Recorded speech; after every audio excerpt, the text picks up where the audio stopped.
अपने स्वाभिमान को सदैव ऊंचा रखें। आपने भी देखा होगा, बड़े शहरों में सार्वजनिक स्थलों पर कुछ भिखारी अपने कटोरे में साधारण ball pen, refill, pencil, pocket size कंघा या अन्य कोई छोटी मोटी चीजें रखकर बैठते हैं।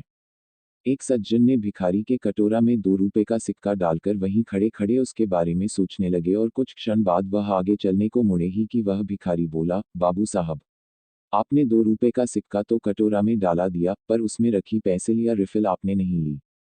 आपको जो पसंद हो उठा लीजिए साहब। सज्जन बोले, भई, मैंने तो भिखारी समझकर मुंह सिक्का दिया है। भिखारी नहीं, बाबू साहब। उसके बदले कुछ तो ले लीजिए, भले ही 50 पैसे की हो।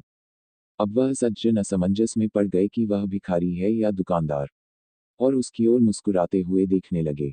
भिखारी बोला, साहब, हालात ने मुझे भिखारी जरूर बना दिया है, लेकिन मेरा थोड़ा सा आत्मसम्मान अब भी बचा है।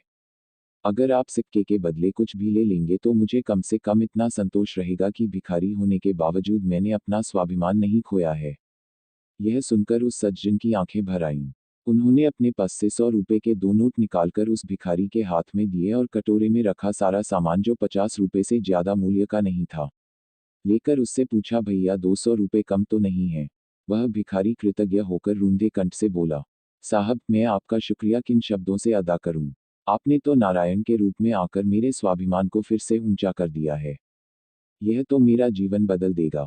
मैं आज ही इन रुपयों से सुबह और शाम का अखबार बेचना शुरू कर दूंगा, और फिर भिखारी बनकर कभी नहीं जीऊंगा। शिक्षा, हम पहले खुद को जानें, अपनी पहचान करें और फिर खुद को सही रास्ते पर लाकर आनंद से जिएं। राधे राधे। अगर आप हमारे चैनल पर पहली बार आए हैं तो कृपया हमारे चैनल को सब्सक्राइब करें। धन्यवाद।